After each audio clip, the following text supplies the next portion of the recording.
자, 여러분 오랜만입니다. 5단원 여러가지 화학 반응을 알아보겠습니다. 이번 단원에서 첫 번째는 산과 연기의 성질을 알아보고 그 다음에 산과 연기를 반응시켜서 중화 반응 그리고 산화환원 반응을 알아보도록 하겠습니다. 우리 생활 주변에서는 중화 반응 그리고 산화환원 반응이 많이 일어나고 있습니다.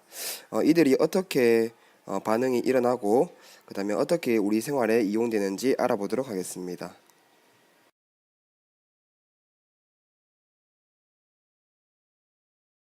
자, 여러분들 천마총회 가본 적 있습니까? 우리는 포항 사람이니까 아무래도 경주인 천마총회 가본 학생이 많은 일에 생각됩니다. 자, 근데 이런 천마총회 가보게 되면 금으로 만든 금모나 금관 등은 녹슬지 않았는데 철로 만든 칼이나 그릇 등은 녹이 많이 슬어서 형체를 알아볼 수 없는 것이 많습니다. 자, 철과 같은 제품에는 왜 이러한 변화가 일어난 것일까요? 이러한 반응이 생기게 된 이유는 바로 철이 산소와 반응하여 산화철이 되었기 때문입니다. 자, 우리는 이것을 산화 반응이라고 하는데요. 물질이 산소와 결합하는 반응을 산화 반응이라고 합니다. 자, 그 다음 두 번째입니다. 금속으로 된 제품은 남아있지만 나무로 된 유물은 잘 남아있지 않습니다. 자, 이것은 바로 나무가 썩었기 때문인데요. 자, 이러한 썩었다라는 것은 그 우리 일상생활에 쓰이는 용어이고, 자, 과학적으로 보면 미생물에 의해서 분해되었다가 되겠습니다. 자, 적어봅시다. 미생물에 의해 분해되었다. 자, 이러한 산화 반응이 일어날 때, 자, 나무도 산화 반응이 일어나는데 나무가 산화 반응이 일어날 때 미생물이 자, 촉매로 작용하면서 더 빨리 산화 반응이 일어났기 때문입니다. 자, 그래서 좀 더 자세히 얘기하자면 미생물이 산화 반응을 도와서 나무는 훨씬 더 빨리 산화되었다라고 하면 되겠습니다. 자, 다음 페이지 넘어가겠습니다. 자, 204쪽입니다. 산의 성질에 대해서 알아봅시다. 산을 영어로 하면 엑시드가 되겠습니다. 자, 이번 시간에는 산의 성질에 대해서 알아보도록 합시다. 우선 학습 목표를 보도록 해요. 산이 공통적인 성질을 나타내는 까닭. 자, 산이 가지고 있는 공통적인 성질을 알아보고 그 다음에 이원화 과정을 이원화식으로 나타내는 것을 배우겠습니다. 자, 아래쪽에 남학생을 보면 레몬을 맛보면 아주 시다 라는 게 나오는데요. 자, 우리가 레몬을 맛볼 때 왜 시다고 느낄까요? 자, 그것은 신맛이 나는 물질에는 대부분 산이 들어있기 때문입니다. 자, 그러면 이러한 산은 어떠한 성질을 가지고 있을까? 자, 우선 산이 금속과 반응할 때 나타나는 현상을 알아보도록 합시다. 자, 아래쪽 실험을 보도록 해요. 이 실험을 보게 되면 주사기 3개가 나옵니다. A, B 주사기를 먼저 보도록 합시다. A 주사기에는 마그네슘 리본이 들어있고요. 그 다음에 B 주사기는 5%짜리 염산이 들어있는데, 자, B 주사기를 밀어주게 되면 A 쪽 주사기로 염산이 들어가게 되겠습니다. 자, 그러면 염산과 마그네슘이 반응하게 되겠지요. 이렇게 반응하게 된 뒤 생성물을 C 주사기에 모으겠습니다. 자, 그러면 실험 과정을 대충 봤으니까 문제를 풀어보도록 합시다. 1번 푸른색 리트머스 종이의 색깔이 어떻게 변하는가? 자, 푸른색 리트머스 종이를 염산과 반응시키면 푸른색 리트머스 종이는 염산, 산성을 만났을 때 붉은색으로 변하게 됩니다. 자, 적어봅시다. 붉게 변한다. 그 다음 두 번째, 주사기 A에 마그네슘 리본을 넣고 B에 염산을 넣자. 자, 그 다음에 B에 피스톤을 서서히 눌러서 염산과 마그네슘 반응시키자. 이때 발생한 기체를 주사기 C로 이동시키자. 주사 바늘을 끼워 불을 붙여보자. 자, 어떤 현상이 일어나는가? 염산이 금속과 반응하게 되면 수소 기체가 발생합니다. 자, 그러면 이 수소 기체에다가 우리가 불꽃을 붙이게 되면 어떤 현상이 일어나냐 하면 밝은 불꽃을 내며 타오르는 것을 볼 수 있습니다. 자, 적어봅시다. 밝은 불꽃을 내며 타오른다. 내며 타오른다. 자, 그러면 이 실험 결과를 바탕으로 아래쪽에 산의 공통적인 특징을 알아봅시다. 산의 수용액은 첫 번째, 푸른색 리트머스 종이를 붉게 변화시키고 두 번째, 금속과 반응하여 수소 기체를 발생시킨다. 자, 이러한 것들이 바로 산의 공통적인 성질이 되겠습니다. 그 다음 페이지 봅시다. 자, 이제는 우리 산의 수용액이 왜 이러한 성질을 나타내는지 알아보도록 합시다. 자, 우선 우리가 예상해 볼 수 있겠는데요. 산이 금속과 반응해서 수소 기체를 발생시켰으니까 아마 이 산이라는 것에 산성이라는 물질은 수소 이온을 수소 원자를 포함하고 있지 않을까라는 생각을 해볼 수 있습니다. 자, 그러면 교과서를 봅시다. 자, 제목은 산의 이온화입니다. 염화수소 기체가 물에 녹아서 염산이 되면, 자, 염산이 되면 수소 이온과 염화 이온, 그 다음 아세트산의 물에 녹으면 수소 이온과 아세트산 이온으로 나누어진다. 자, 이와 같이 물질이 물에 녹아서 양이온과 음이온으로 나누어지는 것을 이온화라고 합니다. 염산과 아세트산의 이온화 과정을 모여로 나타내면 자, 아래쪽과 같은데요.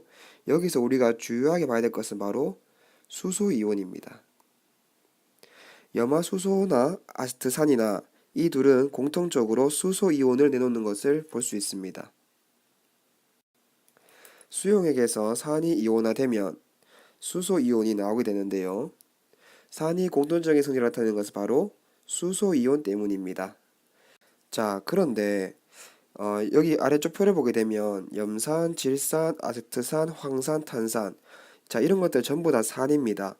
자, 모두 다 산이기 때문에 수소 이온을 가지고 있는데 분명한 것은 이 왼쪽에 있는 모든 산들은 서로 다릅니다. 자, 이렇게 다른 것은 바로 오른쪽에 음이온 때문에 다르다라고 할 수 있습니다. 음이온이 서로 다르기 때문에 서로 산끼리도 성질이 다르다. 자, 그러면 아래쪽에 반응식을 보도록 합시다. 우선 이름부터 좀 하나씩 알아보도록 해요. 염화 이온을 가지고 있으니까 염산, 그 다음에 질산 이온을 가지고 있으니까 질산, 아세트산 이온을 가지고 있으니까 아세트산. 자, 이런 식이 되겠습니다. 우리 학습목표에 그 산이 물에 녹아서 이온화되는 과정, 그것을 이온화식을 나타내는 것을 할 수 있어야 된다고 했습니다. 자, 여기서 좀 특이한 것을 보게 되면요. 바로 밑에 두 개는 수소 이온 앞에 2라는 숫자가 붙어 있습니다. 우리 예전에 3단원에서 화학 반응의 규칙성에 대해서 배운 바 있습니다. 여기서 황산을 보게 되면 H2, 탄산을 보게 돼도 H2라고 되어 있죠. 황산과 탄산은 각각 수소 원자 2개와 반응을 해서 이렇게 산을 이루고 있습니다. 그래서 이온화 됐을 때도 마찬가지 수소 원자가 2개 나오게 됩니다. 자, 그러면 또 하나 더 우리가 상상해 볼 수 있는 게요. 이렇게 그 산이 물에 녹으면 플러스 이온, 그 다음에 마이너스 이온이 나오는 걸 봐서 전기를 걸어주게 되면 전기가 통할 것이다 라는 것도 우리가 상상해 볼 수 있겠습니다. 자, 그 다음 페이지 봅시다. 같은 산성이라 하더라도 강한 산성이 있고 약한 산성이 있습니다. 강산, 약산이라고 부르는데요. 어떤 차이점이 있는지 알아봅시다. 산이 수용이 될 때, 자, 이온화될 때 내놓는 수소 이온의 양에 따라서 내놓는 수소 이온의 양에 따라서 산의 종류가 다르다. 그림을 보도록 합시다. 자, 묽은 염산을 보게 되면 하나, 둘, 셋, 넷. 자, 4개의 염산 분자가 모두 이온화되어서 떨어져 있는 것을 볼 수 있습니다. 하지만 아세트산 분자를 보게 되면 하나, 둘, 셋, 자, 4개 중에 오로지 1개만 이온화되었습니다. 자, 이렇게 이온화되는 정도가 다르기 때문에 물에 녹았을 때 나오는 수소 이온의 양이 다릅니다. 이렇게 이온화 정도가 커서 수소 이온을 많이 내놓으면 강산, 이온화되는 정도가 작아서 수소 이온을 적게 내놓는 것을 우리는 약산이라고 합니다. 자, 그러면 아래쪽에 산의 종류에 따라 산의 전류의 세기는 어떻게 달라질까? 우리 그림만 봐도 어느 정도 예상할 수 있습니다. 염산의 경우는 강산이기 때문에 이렇게 이온이 많지요. 그래서 전류가 세게 흐를 것이다. 아세트산은 이온 수가 적으니까 전류가 약하게 흐를 것이다 라고 예상해 볼 수 있겠습니다. 자, 그러면 실제 실험을 보도록 합시다. 두 개 중에 전기 전도도가 더 큰 것은 바로 염산의 경우입니다. 그 다음에 전기 전도의 크기의 차이 나는 까닭은 염산이 이온화되는 정도가 커서 수용액 속에 이온이 많이 존재하기 때문이 되겠습니다. 자, 여러가지 산에 대해서는 여러분들이 한번 읽어보기 바랍니다. 염산, 범산, 황산, 질산, 탄산, 아지트산 이러한 산들이 있습니다. 자, 화면을 멈추고 스스로 확인하기 문제를 풀어보기 바랍니다. 자, 다 풀었으면 같이 풀어봅시다. 자, 1번 산이 공통적인 성질을 나타내는 까닭은 바로 물에 녹아 수소 이온을 내어놓기 때문입니다. 자, 적어봅시다. 물에 녹아 수소 이온을 내놓기 때문이다. 자, 그 다음 2번 문제입니다. 염산과 탄산이 물에 녹아 이온화되는 과정을 각각 이온화식으로 나타내보자. 자, 이것은 교과서 205쪽 밑에 있습니다. 자, 적어보게 되면 HCl은 H 플러스 그리고 Cl 마이너스로 나뉘게 되고 그 다음에 탄산, 자 H2CO3인데요. H2니까 두 개의 수소이온, 그 다음에 플러스가 두 개 있으니까 두 개의 마이너스가 있어야 되겠습니다. 자, 이렇게 하면 좀 이온화식을 적을 수 있겠지요. 자, 그 다음 3번 문제입니다. 불이 들어온다. 그 까닭은 무엇인가? 자, 레몬 안에는 시트르산이라는 산이 들어있기 때문입니다. 자, 산이 레몬 안에 들어있으니까 레몬즙 안에서 이온으로 존재하기 때문입니다. 자, 좀 정리하게 되면 레몬에는 시트르산이 들어있는데 이온으로 존재하기 때문에 전류가 흐른다라고 정리할 수 있겠습니다. 자, 여러분 수고했습니다.